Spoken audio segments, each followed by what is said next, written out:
thousands of civilians, and they are being fated by the international community. It's a topsy-turvy world we live in.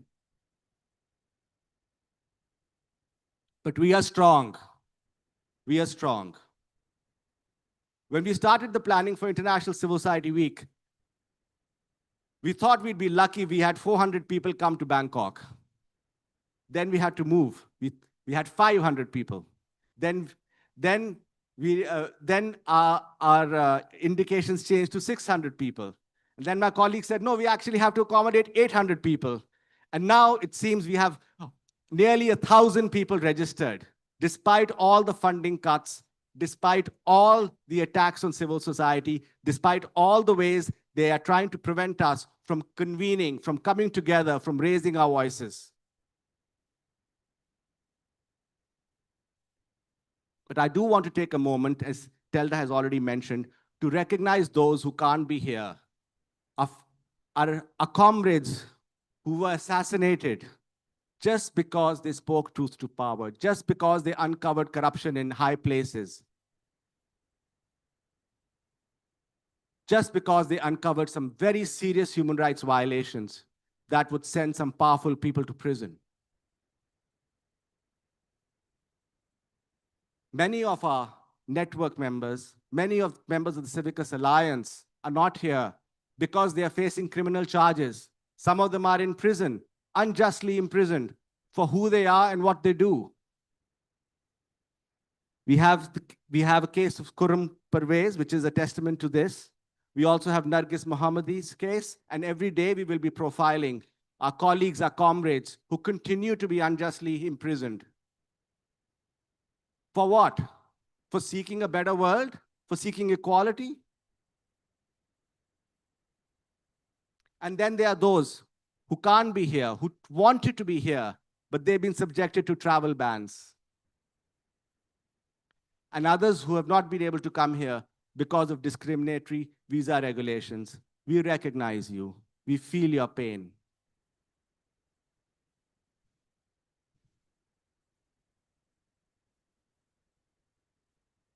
They say that what's well begun is half done. Yesterday, I was at the Youth Assembly, and it was an absolutely wonderful experience to see the energy, the innovation, and the courage of people who came from challenging environments to meet with each other, to speak their truth. We also had a fascinating discussion with our board, who comprises the beautiful diversity of our alliance, because they're elected by the members, and between our funders. We had some frank conversations, but we realized that actually our vision is the same.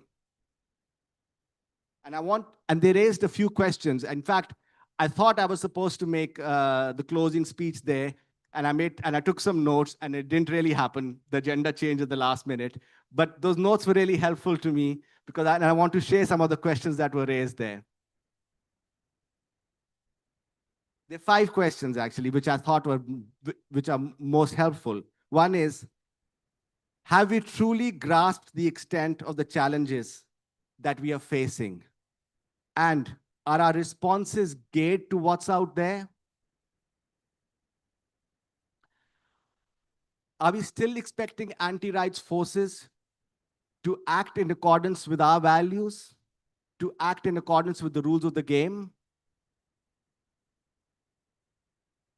Are we stuck in response mode, in just responding to crisis? Or are we setting the terms of engagement? Do we really want to go back to where we were? To a broken colonial aid model? And lastly, are we willing to go? And this is the most poignant one. Are we willing to go from being allies of those who put their lives and livelihoods on the line every day to being their accomplices?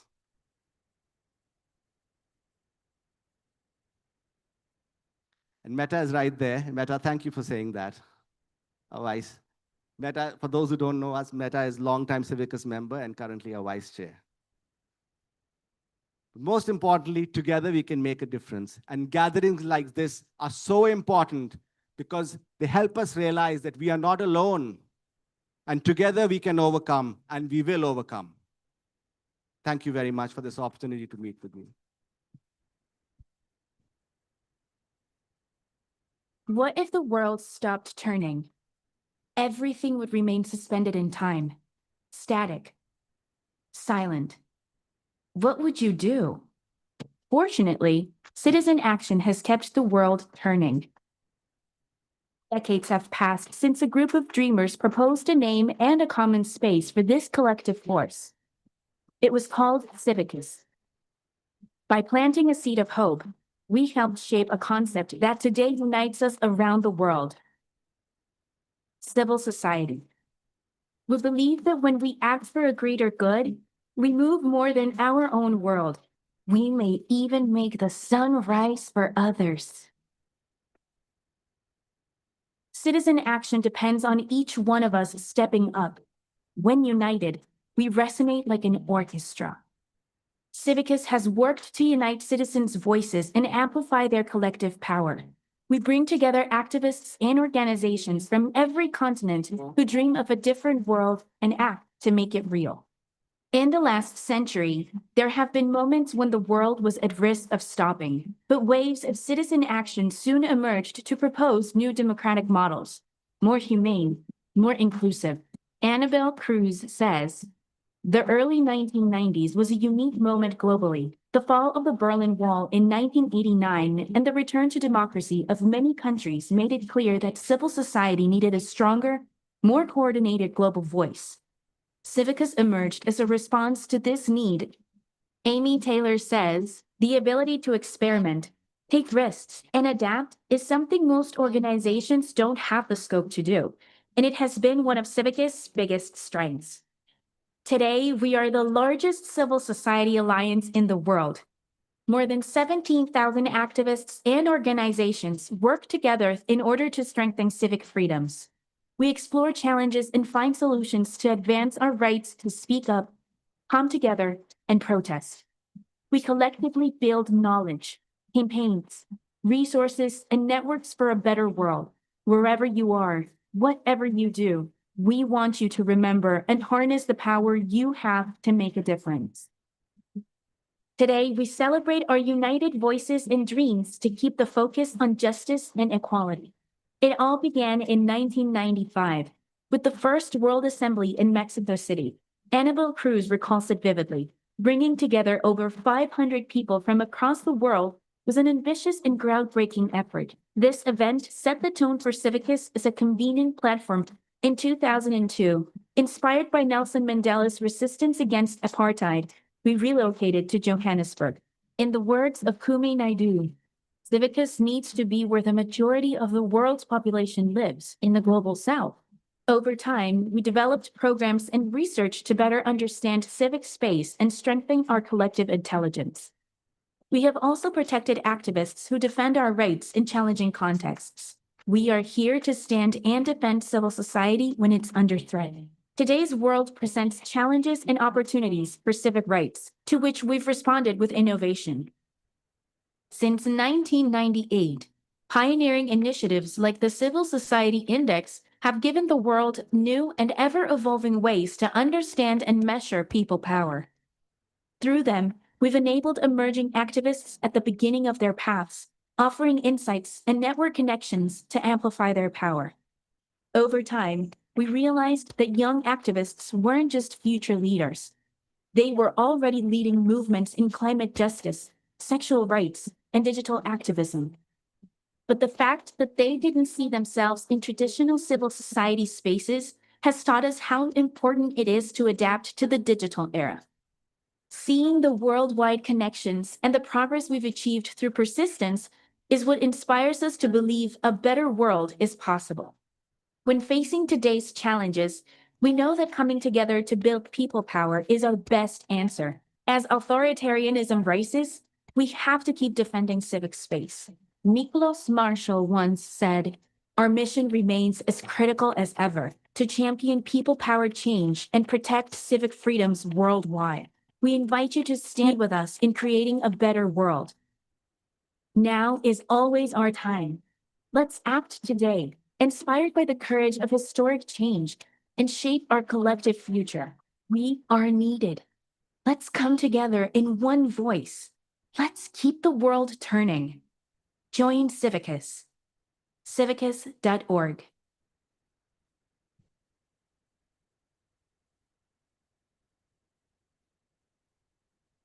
Thank you, thank you, thank you so much, and thanks, Mandeep, for those very important opening remarks and helping to set the scene for the next couple of days for the ICSW. And thank you to the Civicus team for putting together, I think, showing us the history of where we have come from, and we can then take our discussions forward to ways that we would like to go. At this ICSW, I think it's also very important to mention that we are also celebrating 21 years of AGNA, the Affinity Group of National Associations. Are you there in the house, AGNA members? Okay, thank you, thank you. So AGNA is the oldest still standing Civicus network, which has got 87 members that have approximately 30,000 organizations globally. The way we have built among members over the 2 decades and the force behind the principle of dynamic accountability. So we celebrate AGNA. Just to insert here an extra housekeeping issue, I think this was left out in the beginning. For those that are in need of translation, please go to the Woover app. Remember what I said about if you don't have the Woover app, please go to the Woover app.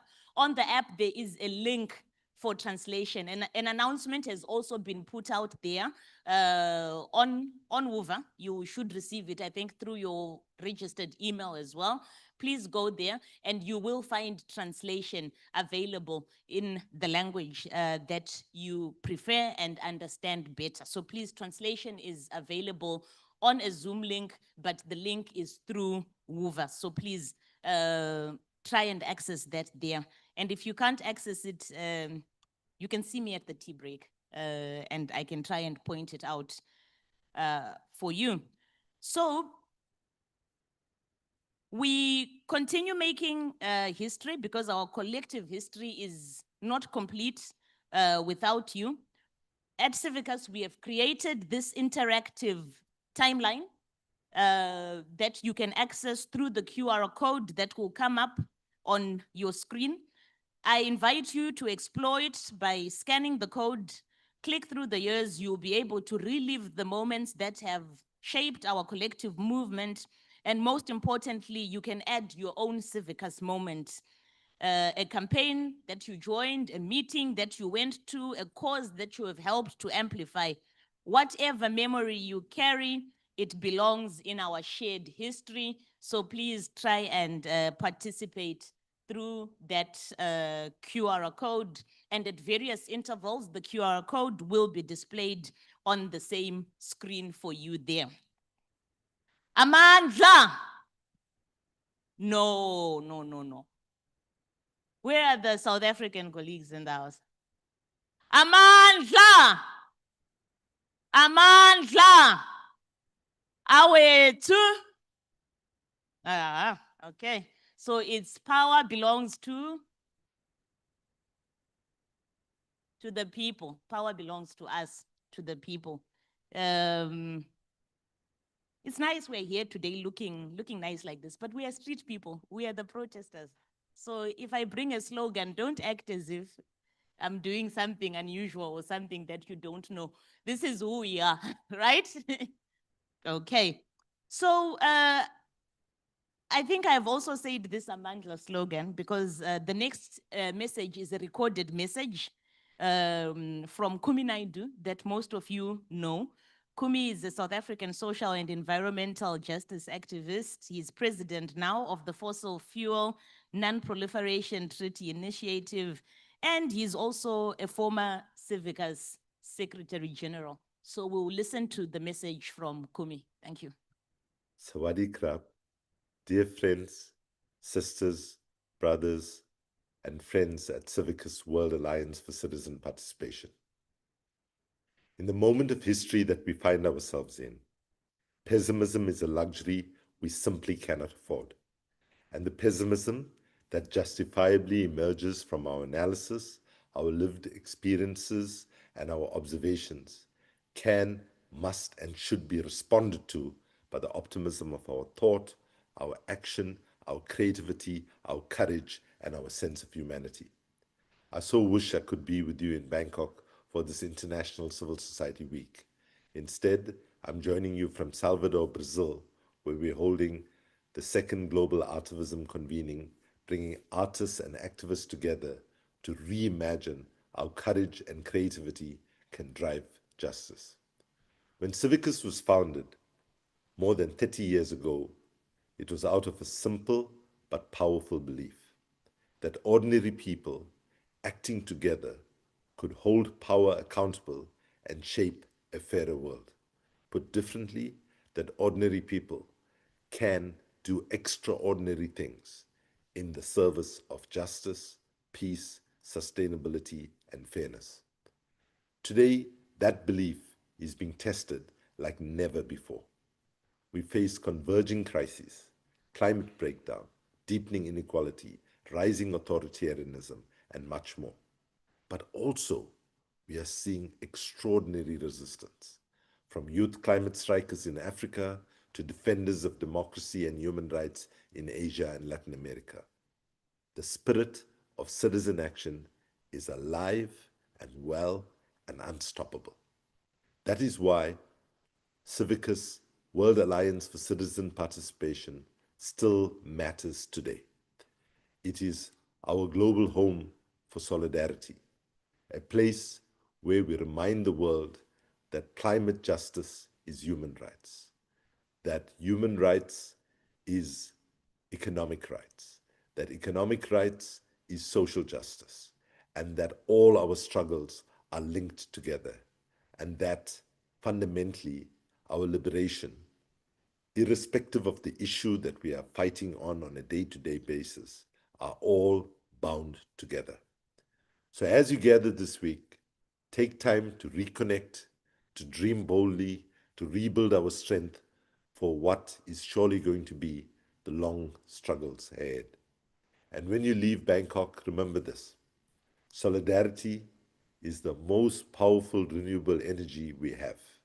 Let us use it wisely, spread it widely, and keep our movements moving with courage, compassion, and creativity. From Salvador to Bangkok, from Durban to Dakar, we are one movement, one humanity, one struggle. Khop kun krab, and power to the people always. Muchas gracias, merci beaucoup, asante sana, sheshe, shukriya. Thank you so much for your kind attention.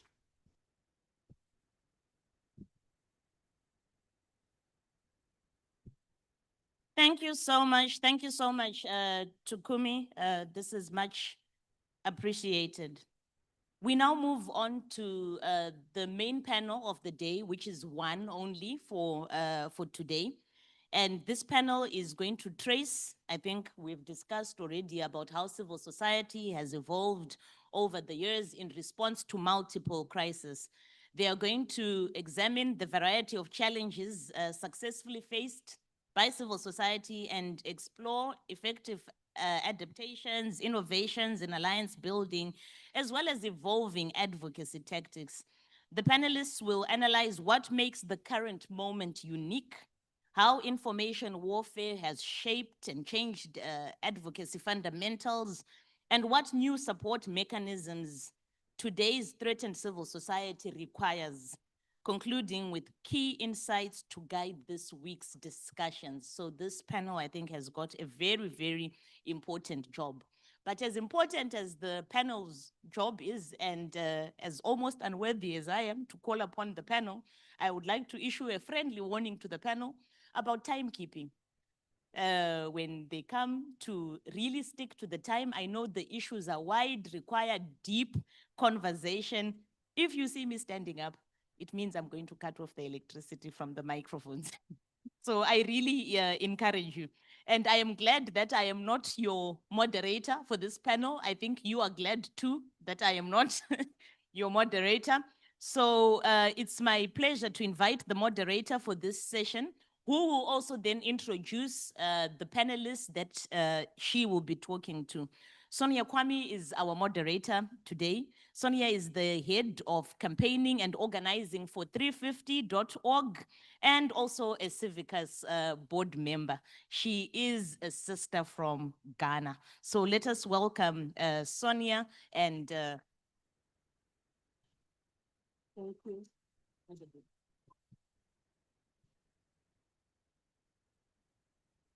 Good morning, everyone. We are 4 minutes from saying good afternoon, and it is my pleasure to introduce our panelists for today. We are here because of civil society, and I really like what Kumi said about solidarity as renewable energy. And so we have people who have been through thick and thin, who have been through the weeds, been over the years of working with civil society. And I want to introduce them.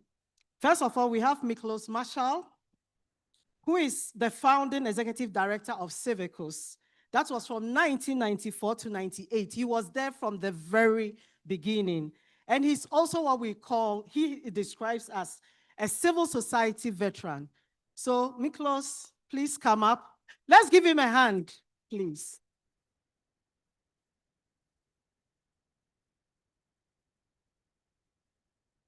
After Miklos, most of you are aware that the next person was Kumi. He would have been here if being on stage if he were here.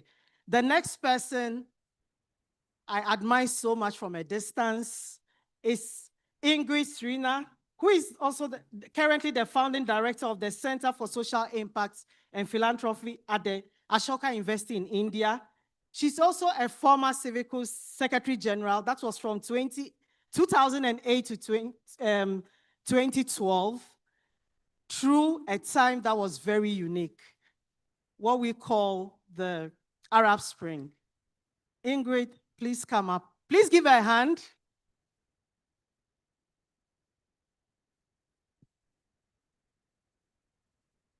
Our next panel member, who I call a fearless feminist leader, used to be the Secretary General of Civicus from 2019 to 2024.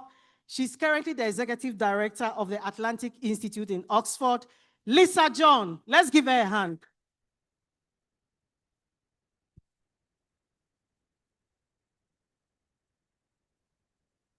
I'm sure what some of you are wondering, is it a panel of former SGs of Civicus? No, it's not. We also have a very special person who is very connected to Civicus, a former vice chair of the board, a former governing council member of the Global Call to Action Against Poverty, led one of the biggest civil society movements in India and across the world, and the current executive director of Oxfam International. And he is what we call a practitioner. And I have the pleasure to invite Amita Beha.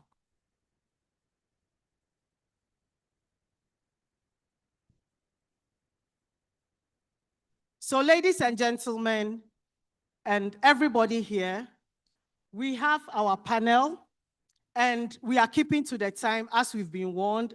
I don't want my neighbor, who we joke that we should have moved the Ghana map close to Zambia because we are very much alike, to come and turn off the power. And so we'll be sticking to the time that we have. And so we want to look at a historical evolution. Where did we start from? If you are less than 30 years old in this room, it means that Civicus started before you.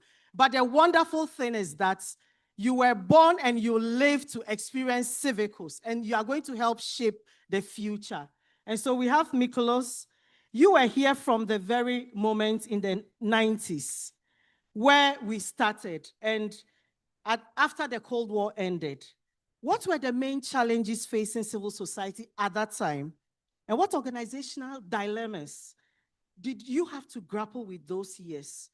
Looking back, one of the things we are wondering is that were we too optimistic What about the trajectory of global governance and civil society's role in it? Give us a snapshot about history and what your thoughts are. Thank you. But before I answer or try to answer your question, let me tell you how fantastic it is to be with you today. So it is indeed a overwhelmingly rewarding feeling for me that what we started 30 plus years ago, it is alive and well and stronger than ever. So it is a testimony of the sustainability of the idea. We got that back then. So I would like to point two dilemmas of the early years. One was the semantic and one was a political. On the semantic, let me give you a kind of personal story, a little bit self-serving, because when we had our very first meeting, actually it was in 91, we had 27 people from 23 countries to discuss an international something. The idea was that civil society was, the climate was an overall enthusiasm everywhere.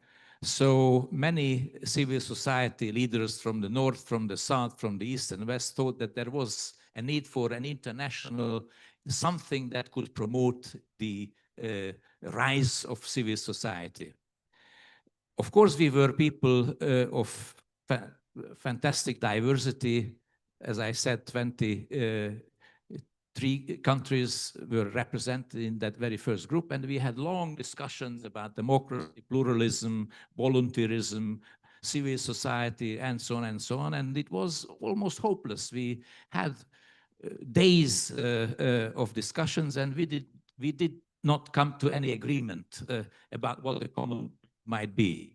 And of my story is that apparently it was me, written by Brian O'Connell, who was the very first chair of Civicus.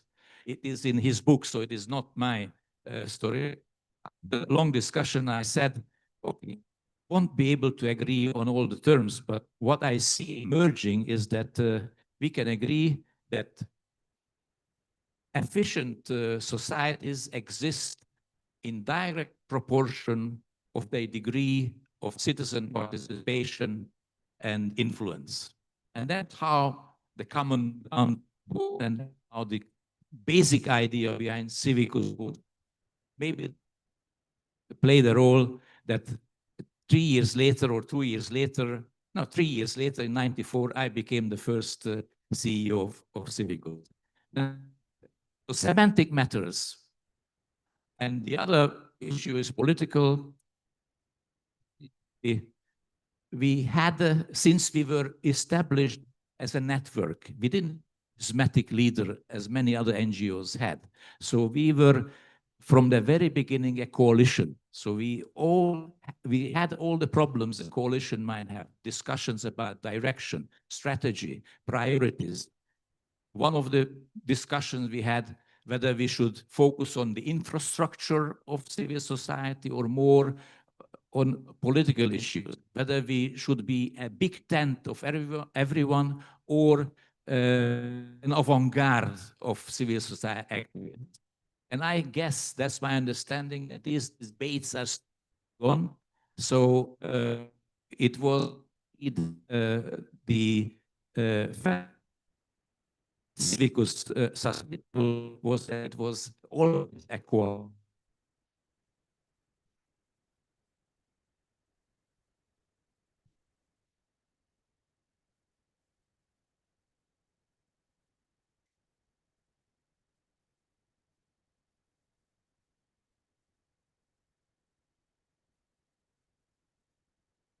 Thank you very much for that brief history. I want to get to Ingrid. Between 2008 and 2012, you were the SG, and that was the period where we saw the global financial crisis and what we popularly call the Arab Spring, and also the emergence of new form of citizen mobilization across the world. And so I have two questions for you in one. For a few minutes, share some insights of how did you see civil society's role in shifting through that period? How did we navigate? So like Miklos, I first want to just be grateful that I'm in at a university campus where we can still use words like human rights and social justice and democratic freedoms, because where I live, that's no longer possible. So thank you, Thammasat University, for having us. Thank you for continuing to fly that flag. I want to actually take the liberty, Sonia, of going a little before my tenure. Because the optimism that Miklos speaks of, the post-Cold War optimism, 2001, you see what for its time is the largest global civil society mobilization ever at the WTO in Seattle. This is the first time global civil society makes a mark on global policy. And the leaders of the world's political leaders of the world don't miss what's happening. They've been put on notice that there is this force that is now organized globally and can take action. And then we have the decade, which some people have called from the towers to the squares. You have 9/11. And in some ways, 9/11 provides political leaders who of an authoritarian bent of mind to clamp down on civil society. They perhaps wanted to do it earlier, but 9/11 gives them the excuse to pass all these draconian laws that restrict foreign funding, that increase scrutiny of civil society. But then there's still reason for optimism, because you get the global call to action against poverty, which both Lisa and Amitabh were leading lights of. And you get the 0.7% of GDP pledge. And so perhaps there's still some reason to believe that we haven't been squashed yet, at least. And the Occupy movement and then the Arab Spring really, in some ways, demonstrates what civil society is capable of. But it's also an indictment of what you might call formal civil society. In many ways, when people take to the streets, it's because not only has the state failed them, but many of us have failed them. And so that was really a wake-up call. In fact, Civicus published a report at the time called Mind the Gap, which was really a warning to what I'm calling formal civil society, to say your gaze has been too focused on donors. Your true accountability must be to your citizens. And I worry that in the time since, we haven't done enough to close that gap. The 2008 financial crisis, for example, was in some ways a fantastic opportunity to return citizens into decision-making. And yet what happened in civil society was this intense crossfire. The HIV/AIDS people were pushing the climate people out of the room, and the climate people were pushing the feminists out of the room, and the feminists were just trying to get along with everybody. But the intense competition for funds as budgets shrank actually resulted in us, I think, missing the boat. And what we got then, despite the election, the hope around the Obama election and so on, was the exact opposite. Not one bankster went to jail. Not, millions of people lost their jobs. Millions of people lost their homes. The damage to democracy was huge, because across the world, from the north to the global majority, the message that went out is we can no longer trust democracy. Democracy doesn't work. It doesn't matter whether it's this party or that party. It doesn't matter whether it's this politician or that. We're in trouble, because, and in some ways, it sowed the seeds for what we're experiencing now, which is the rise of the demagogue, the rise of the authoritarian populist. Thank you very much, Ingrid. And I want to come to Lisa. And so your tenure, which was from 2019 to 2024, was during the pandemic. I recall those times, and which was made up of democracy backsliding, that's what we call it, major geographical or geopolitical fracturing. And so there were so many things that happened during the pandemic, a shift. And so I have two questions for you. The first one is that, how did these compounding crises reshape what civil society could and needed to do. And the second question was, what became possible that was not before, and what even became harder during the pandemic? Thank you. Thank you, Sonia. At the risk of invoking Telda's threat of load shedding, I'm going to digress a bit before I answer the question. First, to say that I cannot believe it's taken 30 years for an ICSW or World Assembly to get to Asia. We don't need to wait another 30 years for it to come back to this region. So a really big shout out for the local hosts, the organizers here. And it's an exciting moment to be bumped up into the Civicus Elders group. This is, kind of a really special group to be part of. And I would be remiss not to mention two people who aren't here, Danny and Katsuji, who've been really, kind of fundamental to the Civicus story. And of course, then we have the beating heart of Civicus, Annabelle Cruz. I can't see her. I've been trying to locate her. Yes, Annabelle, who has personally recruited 3 Civicus SGs. Thank you for recruiting all the problem creators to Civicus. So it's really wonderful to be here. I started the morning by meeting somebody who was my mentor at WSF way back in 2000 or 1999, actually. So this really is an intergenerational moment of solidarity and civic action. I'm really tempted to either sing or shout a slogan, and because I'm in Asia, I know I can do that. I know 6 South Asian languages, but I can only shout slogans in one, which is Hindi. So I'm going to shout, and I would like you to shout back. Zindabad. Zindabad. With your hands raised, please. And I know there are many South Asians here, so you have no excuse. Zindabad. Zindabad.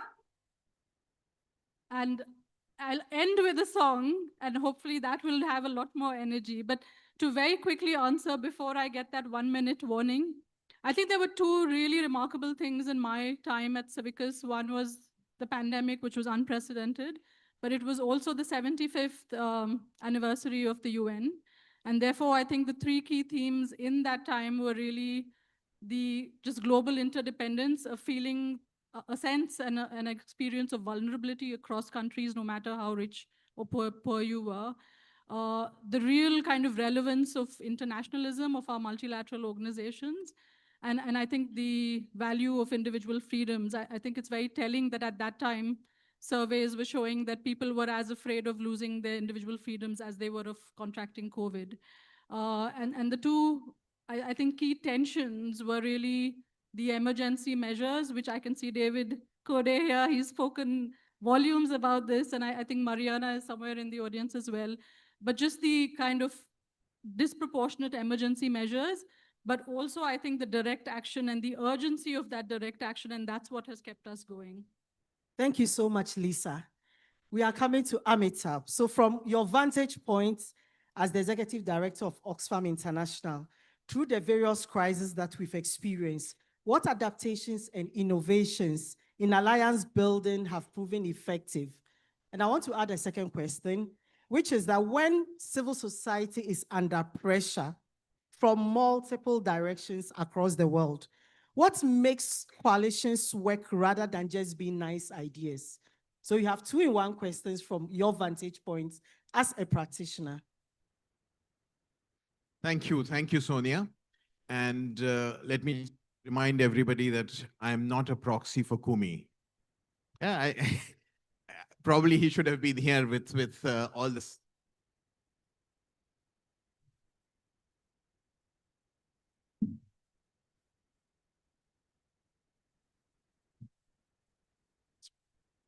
Yeah, it's back. And +1 for the enormous privilege of being here with all of you.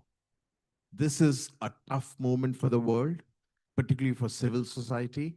At this juncture, just the pleasure and privilege of meeting, shaking hands, and hugging activists from around the world is unparalleled. So thank you for what you do, and thank you for being here. And I'm taking a cue from my colleagues. Before I come to the question, I just want to talk about what's happening in Gaza. Just let's go to Gaza. In 2 years, we have seen 70,000 people being killed, not died, of which 50,000 are women and children. This is a place, just a stretch of pretty much probably as big as Bangkok, around which there's enough food, but you're seeing forced starvation there. That's the brutal, naked reality of our times. That's what we are living through. What we are essentially, I'll come to the question of alliances. What we are essentially seeing is a complete collapse and breakdown of the normative framework of the post-World War, which was about human rights, which was about rule of law, which was about multilateralism, and that's broken, shattered. And nothing can be an uglier example of Gaza, but it's not just Gaza. It's happening all around. In this context, I think Ingrid has already said, we as civil society cannot continue with business as usual. This is a moment for reimagination. This is a moment for, because the question is on alliances, pretty much reimagining alliances. This is a moment for rainbow coalitions. I think all of us talk of alliances, but those alliances are essentially just sitting and meeting people like you, people like us. NGO alliances are NGO alliances, and then you'll have social movements meetings. This is a moment where we need a coalition, a coalition of really diverse actors. So I'm delighted to hear that Kumi is with artists. We do need artists because this is going to be about.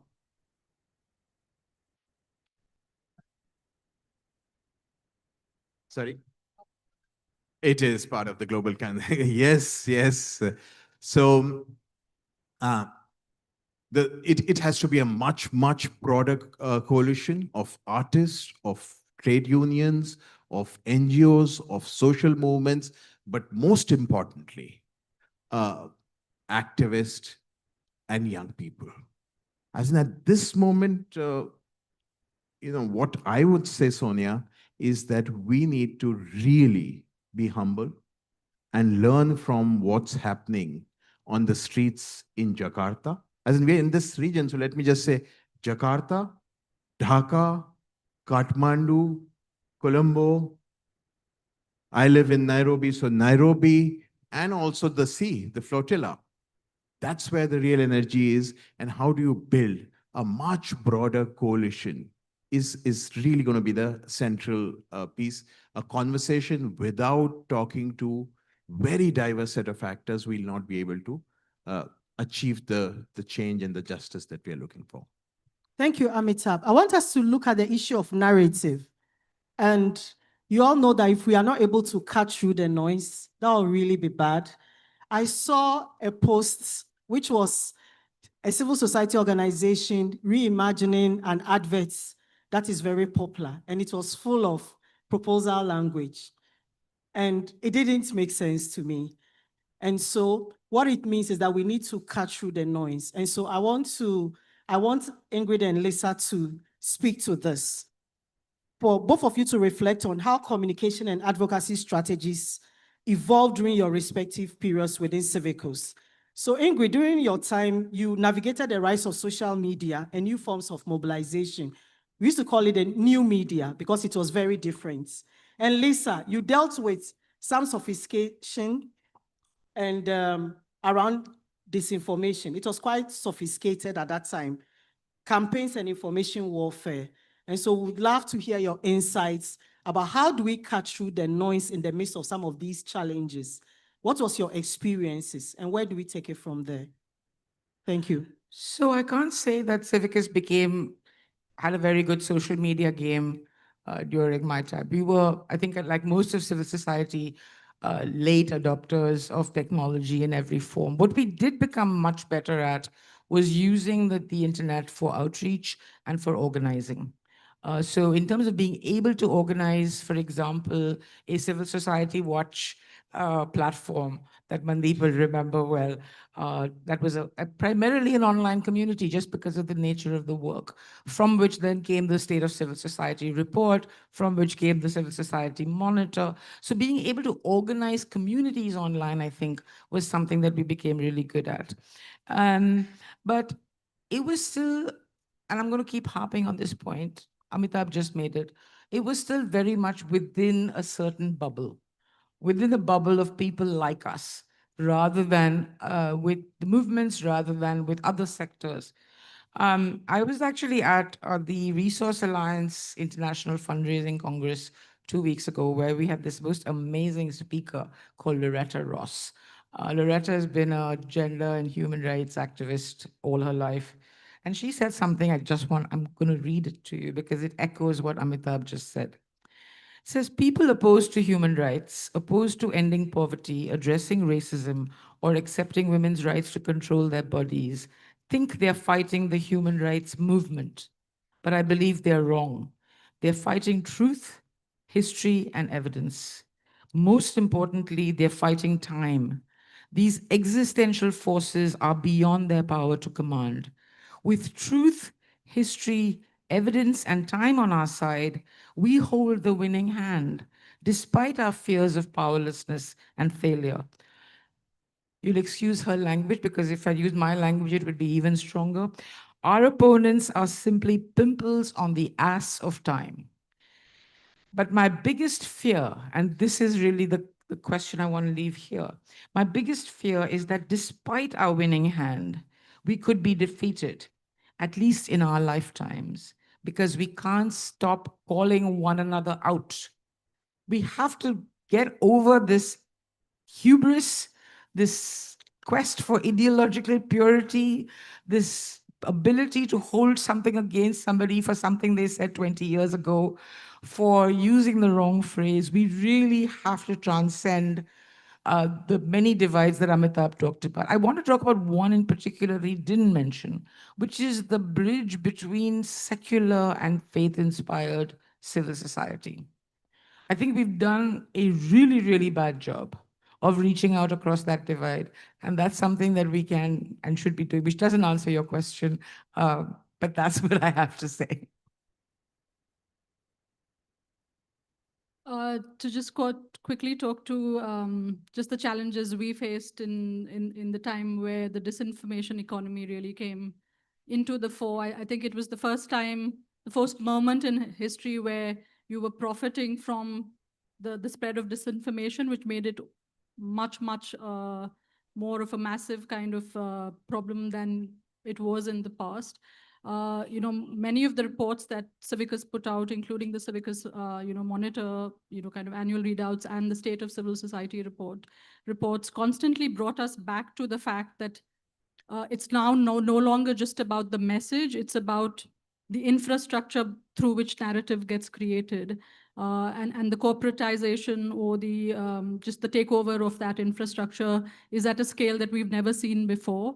And therefore the need really to I guess, foster those direct channels of engagement, of mobilization. I come from a background where community mobilization was the thing that civil society did.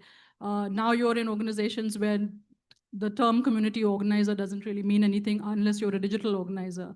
So it's really going back to the roots of engaging with communities, knowing your constituencies, investing in the people building in the traditional kind of way. But I think the biggest lever really for that kind of mobilizing has also been technology. And a really concrete example of that, I think, was in Civicus's membership itself. So in 2019, when I joined, we were around 4,000 members. And then, at this point, we're 17,000. And that's happened not because Civicus has invested in an advertising campaign of any sorts. It's because of issue salience, people understanding that civic space is a massive issue across countries, people wanting to share strategies, learn lessons. Just on the point of alliances, I work now in a space where my community is extreme right to extreme left. And I think for me, one of the reasons to step into this, fellowship, the Atlantic Fellowship Fellows community, the Rhodes Scholars community, was that in my time in civil society, we've spoken a lot about polarization, but we don't actually deal with it on a day-to-day basis. I've never, in the last 10 years I've been in civil society, I constantly meet people, even governments, who understand all of the terminology I talk about, who believe in the same values. Now I'm in a role where on a daily basis, I meet people who don't like what I say, who don't agree with what with the things I do, but that is the real world. And I think it's that skill set that we really need to be growing much more actively in order to kind of deliver the world we need.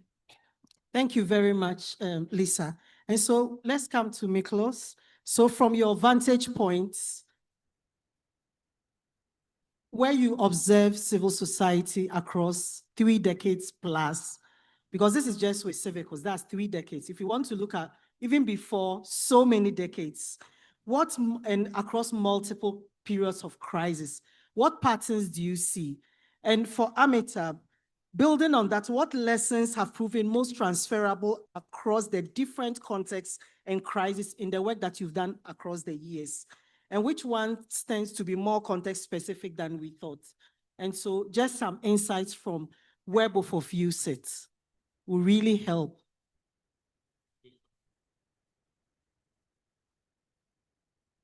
Let me begin.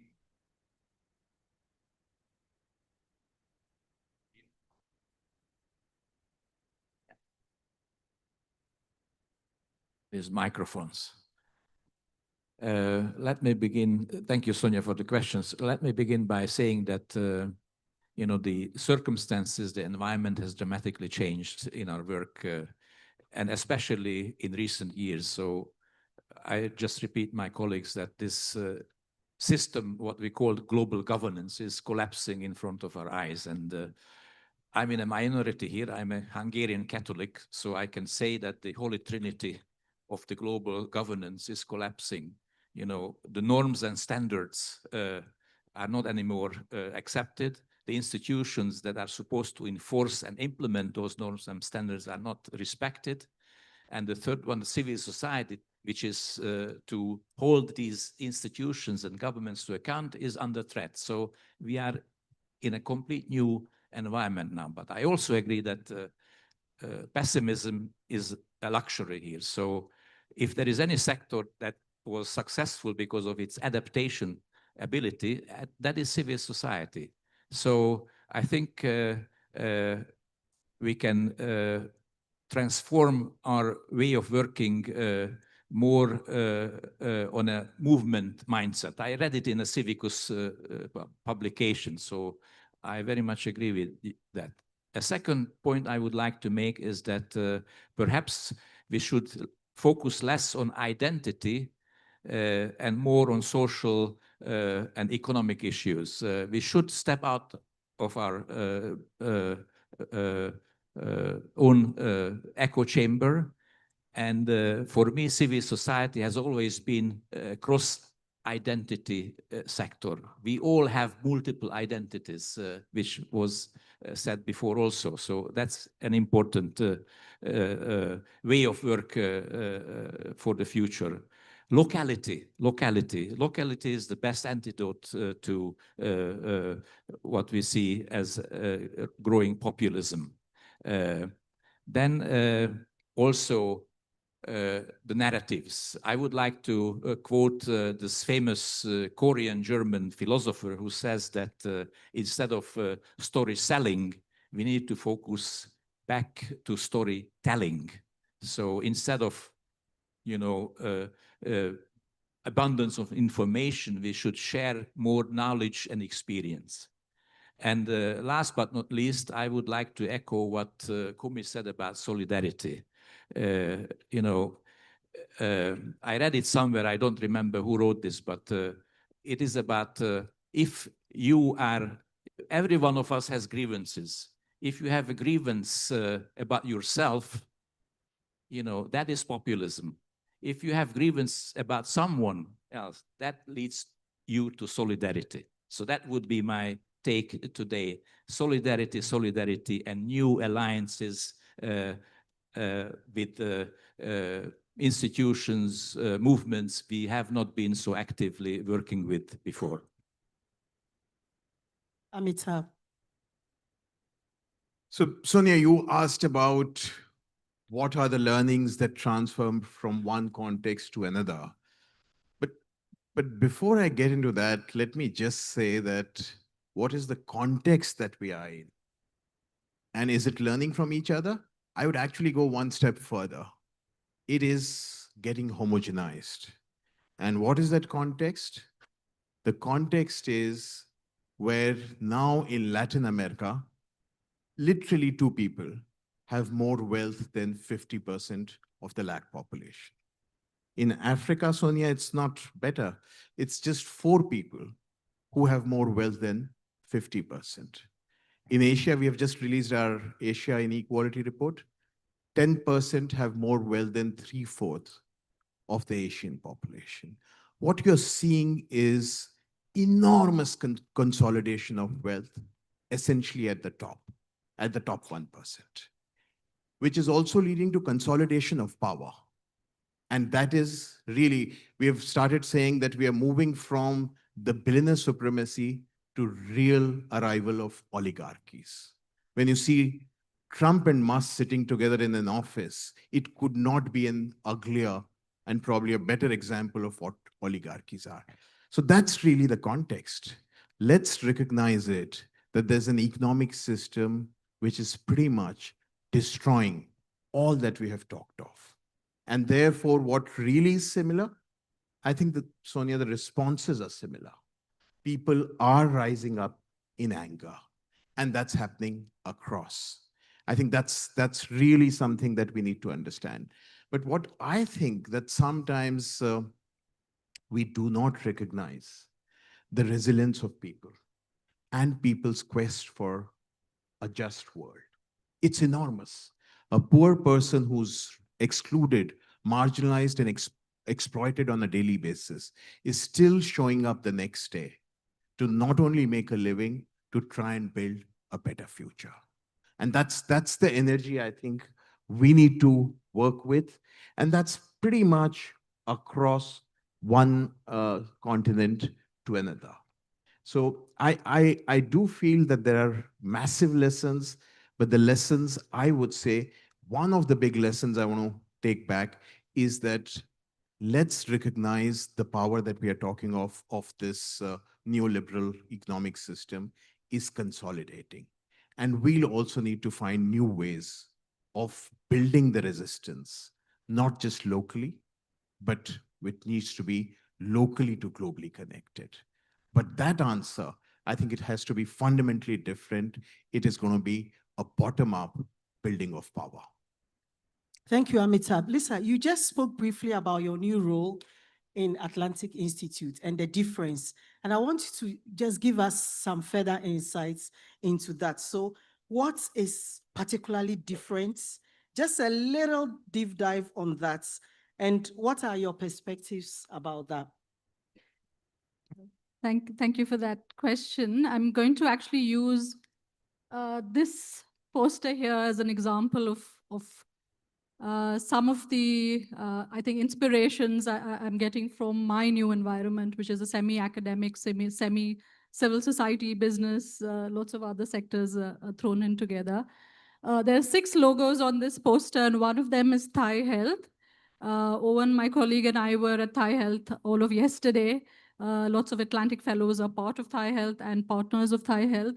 But what was incredible to me was, something that I and many colleagues in India and across the world have been working on in terms of health financing has been something that Thailand has achieved through taxation on the alcohol and tobacco industries.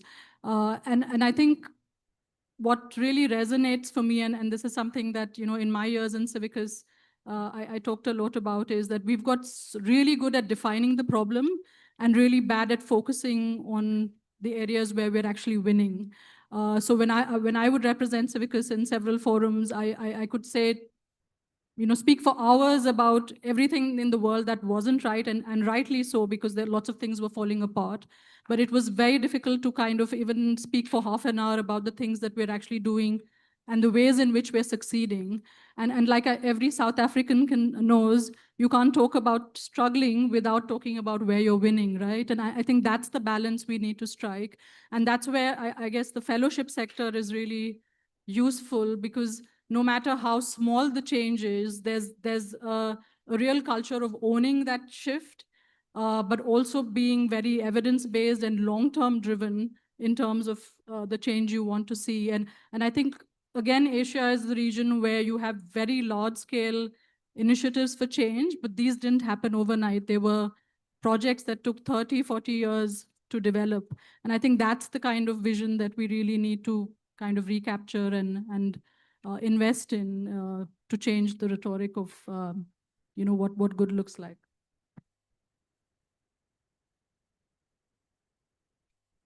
I want to come to Ingrid. You've also stepped now into what I'll call philanthropy and social impacts in India.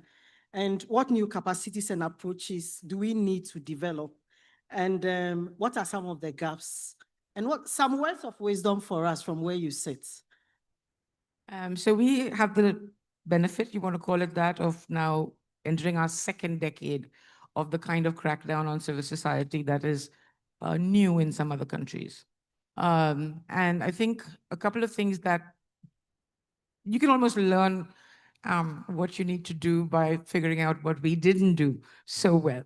The first one I want to say is I think we sometimes focus too much on the laws governing civil society. And yes, they are important and we need to fight back against them. But what Amitabh is describing is a much larger matrix. It encompasses private ownership of media. It encompasses big tech. It encompasses control of philanthropy. In India, we have a law that requires companies to donate 2% of their net profits to social causes. What that means is that civil society is now much more dependent on the corporate sector for what it can and cannot do. And I fear that the adaptation that we're experiencing there is an adaptation into accommodating the matrix, feeding from the matrix, rather than unplugging the matrix. And if there's really one thing that I think we ought to be doing, and I truly salute the people who are swimming upstream here against this tide. I mean, there are friends, acquaintances, colleagues, comrades who, as Mandeep mentioned in his opening remarks, are in jail, are being persecuted online and offline, women in particular, Muslims in particular in my country, Dalits, who have managed, in a sense, to survive despite the matrix. We were at a board meeting of the Resource Alliance 2 weeks ago, and this was our mantra, really, that we took away from that. How do we resource civil society in a way that it does not feed the matrix? We have to invent new ways of resourcing civil society that do not involve strengthening the tech pros, that do not involve all our data sitting in there on their servers rather than in our control. And a lot of that means going back to our public.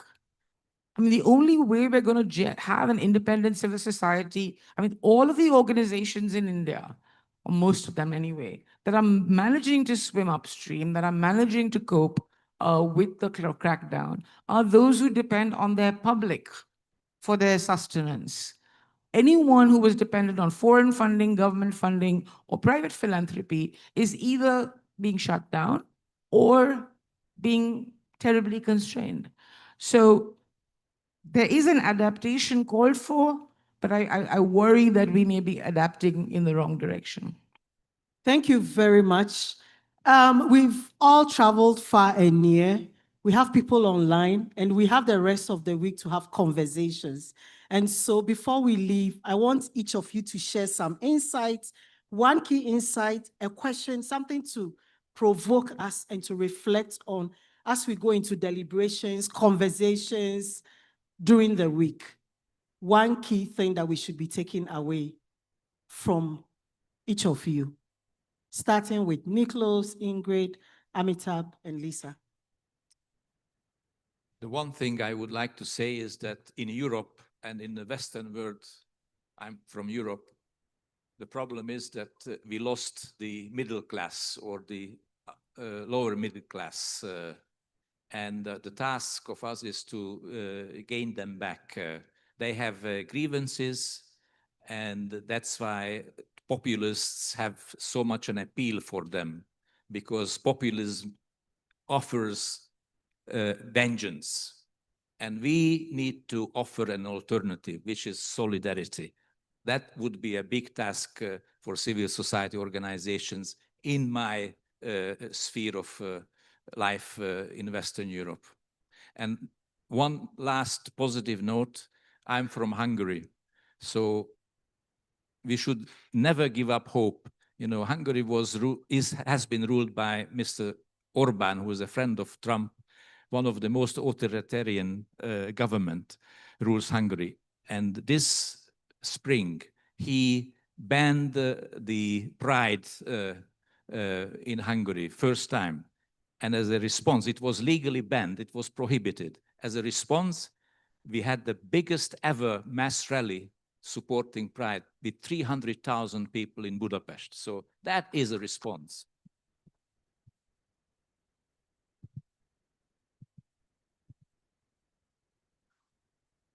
The resistance is coming from sometimes unexpected sources, whether it's farmers or whether it's Muslim women or whether it's students or all kinds of groups that we have very little connection to as an organized part of a sector.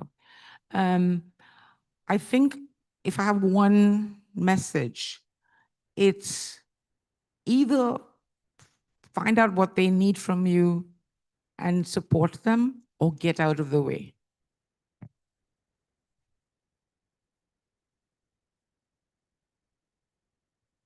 So the message from me would be, let's recognize the matrix that Ingrid talked of. Climate crisis, the hunger crisis, the fuel crisis, they're all part of this economic system which breeds inequality, obscene inequalities on oligarchies. And how do we respond to it? I would say two things. One, and that's something hopefully we can engage with. We do need to get out of our technocratic languages. Average person on the street does not understand the human rights complexity. So how do we build? And this is pretty much going back to the basics. It's about rebuilding the civic spaces with love, with compassion, with solidarity. And I think that is going to dramatically change things. And the second, also recognize, and I think that's been the running theme here, that the organized civil society is behind the curve. Just imagine, as I come from India, and just around my country, 3 countries, we have seen average common people, the Gen Z, overthrowing regimes. Nepal, Bangladesh, Sri Lanka. So there's enormous hope. And let's work with that hope for a just and equal future.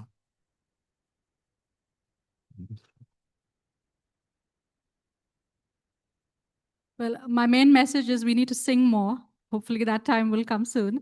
But I think for me, really, it's there's not enough that we can do alone. We're human, we're finite, we're very vulnerable, but with a community that actually cares, that strengthens us, that reinforces us, we can achieve miracles. And I think it's really important for us to ask ourselves whether we're in that space, where we're receiving reinforcement, where we're receiving the kindness and compassion that we hear about but may not experience. If you don't receive that, you're not going to go very far. So you need to find your tribe really, and then I think we can do a lot more.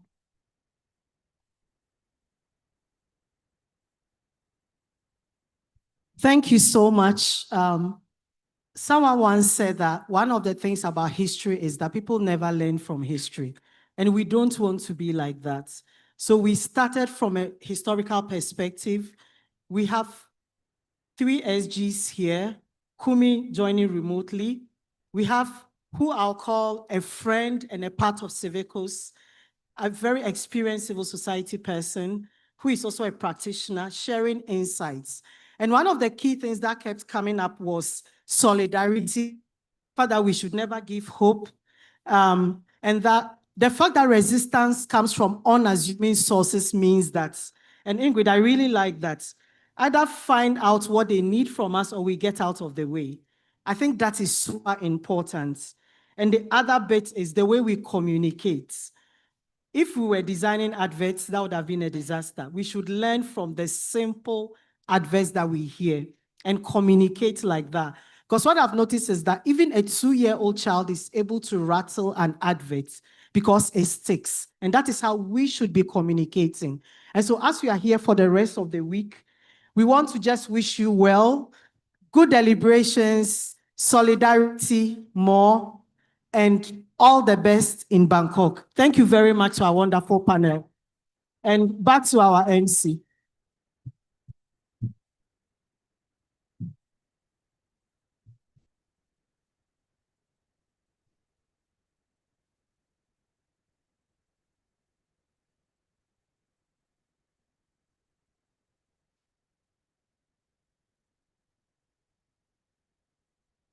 Esteemed delegates, colleagues, and guests, we live in a time when advocating for basic human rights can be life-threatening, when those who stand up for democracy face immense pressure and even persecution. Civic spaces are shrinking, yet here you all are, activists from across the globe, uniting to reimagine democracy and change the world for the better. It is a privilege to address you today on behalf of Germany and the Federal Ministry for Economic Cooperation and Development. We stand firmly by your side. A vibrant civil society is the backbone of democracy, and safeguarding it is our shared responsibility. We support civil society organizations through development cooperation, including Civicus. As of 2025, the BMZ is an official funder contributing 1.7 million euros to strengthening civil society worldwide.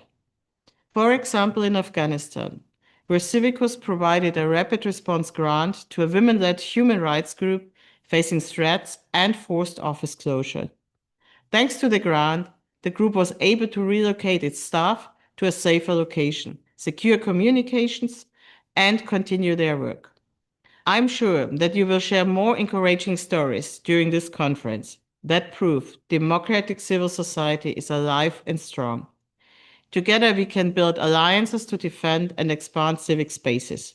Together, we can ensure that democracy, human rights, and inclusion remain at the heart of global cooperation.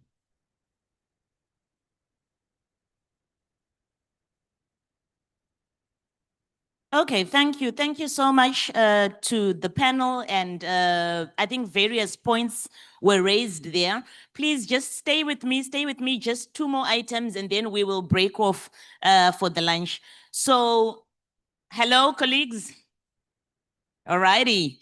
So just 2 more items, please. I beg of your time. I know we are running late, but we are almost there. So we have a lovely performance. So we have the Burmese Sound Cello Ensemble that will give us a performance.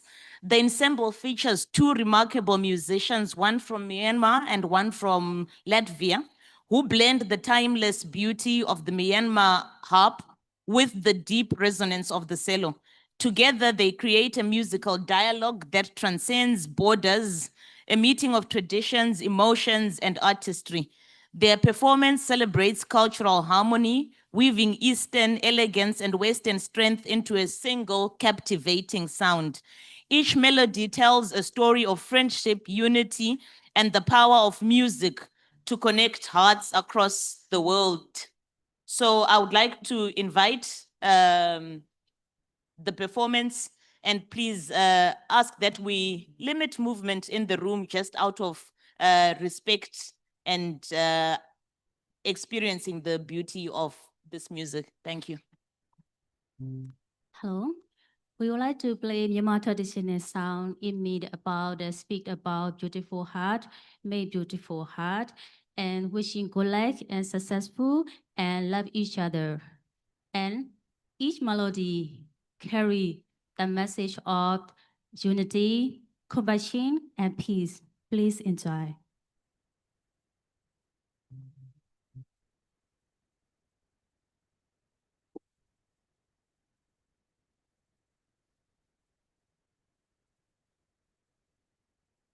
Lulu na long ta among mapua jazi. မြတ်တာစုဖြင့်ချစ်ပန်းလိုက်ခြင်းကျင်နာတရားရင်းထားဓမ္မစိတ်ထားမြတ်မေအမြင်သာတွေ့စားပွေသိမဤမြပွေကျင်နာတွေမိုးဆွေရွာဖြူဝေကကွေလုံးတော်ဝေမုံတရားပေပြုံးမြကြွေကြစီကွေ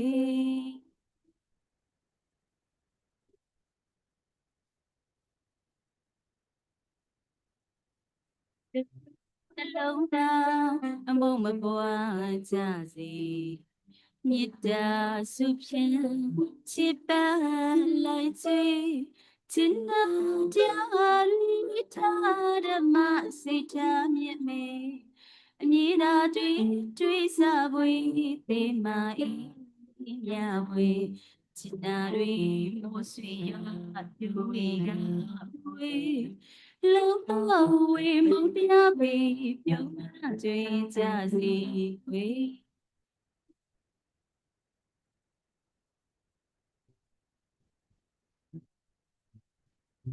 စီရွှေရင်နာဒီလာပလေးစီကဆွေမလာမေမတင်နေအလားဆူရာအစီမမြင်တိခါရဘီ ယူတာတိမွေတဘောကဖြစ်စီလောကအလားစီနိုင်လီစင်မြေပေါ်လာပါရီတော့ယင်းနေကလာရင်အပြိုလာနှလုံးလာပါစီမေမောစကားမချွေကြအစင်နာတကြီးနှလုံးသားကလှစေမေ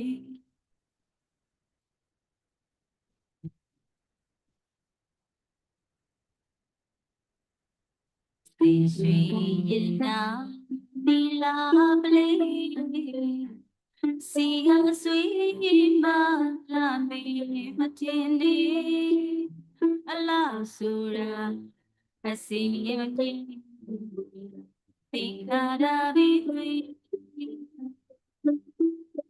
ယူတာတိမွေတဘောကဖြူစီလောကအလားစီနိုင်လိမ့်မယ် စင်မြေပေါ်အရီတို့ယင်းဒီကလာအပြိုလာလာပါစီမီမောစကမချီကြအစင်နာရီနှလုံးသားလာစင်တာပဲ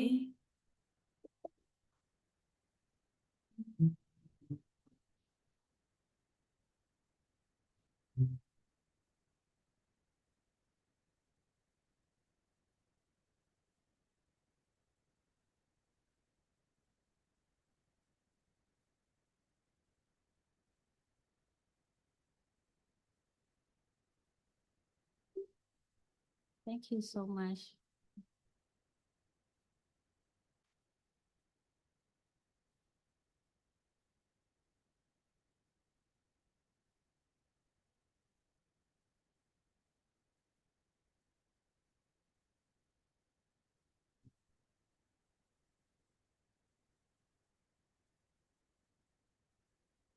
And yeah,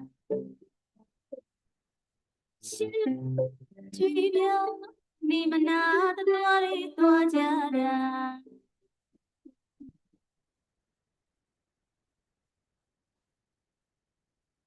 And then the yeah, ရှင်းလိုက်တော့တွေ့ပြောင်းမနေမနာသတော်တွေသွားကြတယ်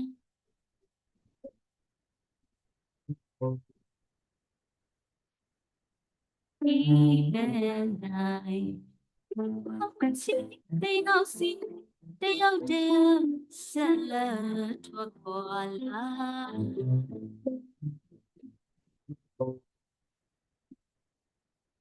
Even they all see they all do salad to koala.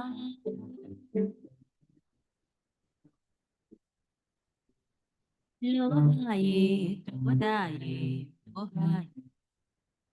We sa pisia tinga na pure life shela muga ye ga bi hamatin ye hao lui phao pian chiao pian ga ba de ga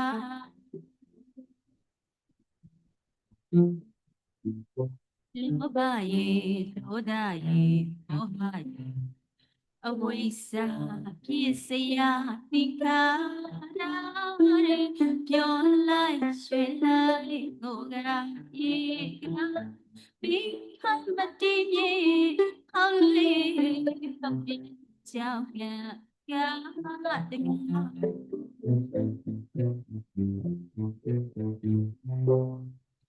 Vì sao trường quê cái quá liền quê bạn trên đó trên nhà ba bắt trên đã quê nhà bắt trên đó trên nhà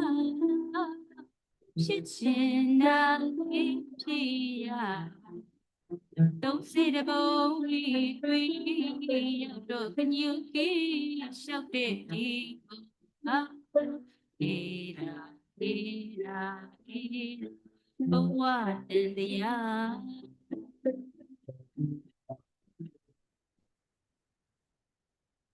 Listen to great. What are we been? Chitchina, chitchina, chitchina, chitchina, chitchina, chitchina, don't see the boom, out of the new shout it, Ira, ira, ira, ira.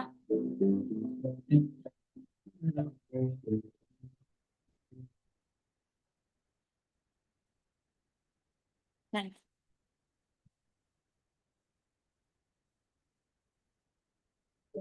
Thank you, thank you. Thank you so much. We will now show the last video, which is part of the Stand as My Witness campaign, which is calling attention to the plight of an unfairly jailed human rights defender around the world. 5 years on, the campaign has become a symbol of global solidarity and resistance against those punished for the sole crime of doing human rights work and playing much needed watchdog roles. This campaign has contributed to the release of several human rights defenders. The imprisoned human rights defender featured in today's video is Khurram Parvez. Let us hear about him from the video. The government anywhere in the world, they are not happy with the work of activists. They don't want activists to exist. They feel that the existence of activist groups, human rights groups, is a threat to their existence.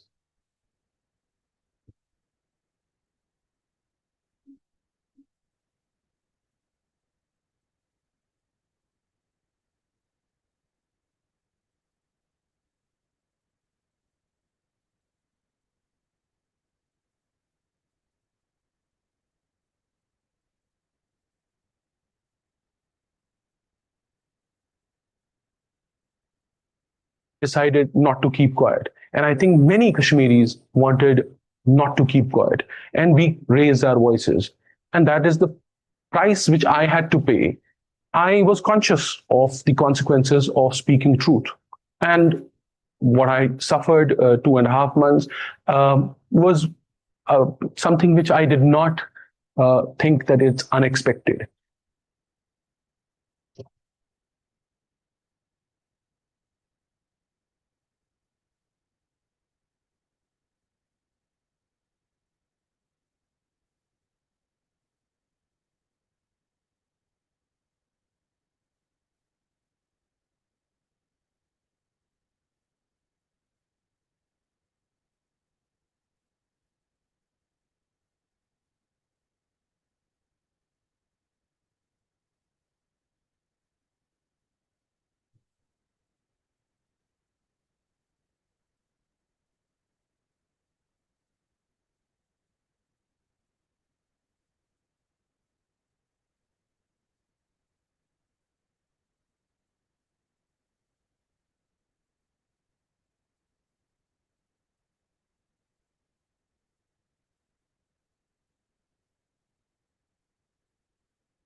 Thank you so much.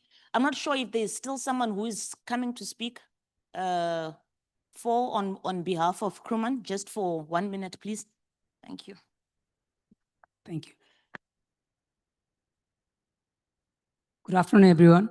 My name is Nir, and I am the co-manager of the Human Rights Defenders Program of Forum Asia.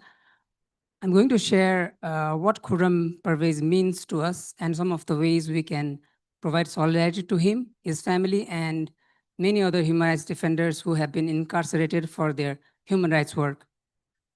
In Indian administered Kashmir, Khurram Parvez represents a generation of human rights defenders who documented what the state wanted forgotten: enforced disappearances, torture, militarization, and unmarked graves. He represents the institutional memory of Kashmir's human rights movement, and his incarceration represents an attempt to erase that memory. As Jammu and Kashmir Coalition of Civil Society Coordinator, Khurram's work on unmarked graves directly challenged the Indian state's ability to erase. His detention under the Unlawful Activities Prevention Act criminalizes precisely that work: fact-finding, archiving, memory keeping. Khurram's imprisonment is not only the detention of a person, it's the incarceration of a people's right to remember. When you are detained in places like Kashmir, silence is the first punishment. You disappear not only from the streets, but from public conversation. Campaigns thus help in interrupting that isolation, telling the states that we are watching. When human rights defenders are charged with terrorism, campaigns insist on rehumanizing them. They restore context, telling the story of their work, their ethics, their courage. Campaigns are useful to reclaim the moral vocabulary that repression tries to erase. Defending rights is not terrorism. For Khurram, whose case the Indian state treats as a national security matter, this visibility is protection. Campaigns like the Stand as My Witness, spreading the echo, has helped to secure the successful release of many defenders across the world. We need to sustain these campaigns, as we have seen that these campaigns do work. Lastly, we as the community of human rights defenders and civil society must keep Khurram's work alive. We must cite the work he did, talk about it, teach it, because the state's problem is not Khurram's freedom, it is his relevance. Thank you.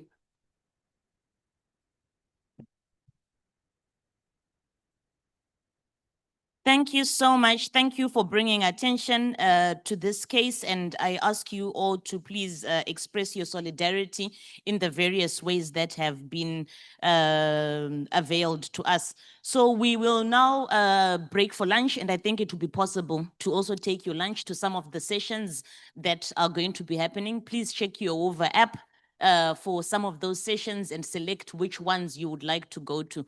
We meet again here tomorrow morning, again for the plenary based on the theme of day 2 that will be there. Please remember the hashtag as well. It's ICSW 2025. If you don't popularize the ICSW, Civicus will remove me tomorrow from this position. So please, let us popularize those that like posting. Let us post, and then we meet tomorrow again. Let's talk about how great the conference is going and share more ideas. See you then tomorrow. Good afternoon.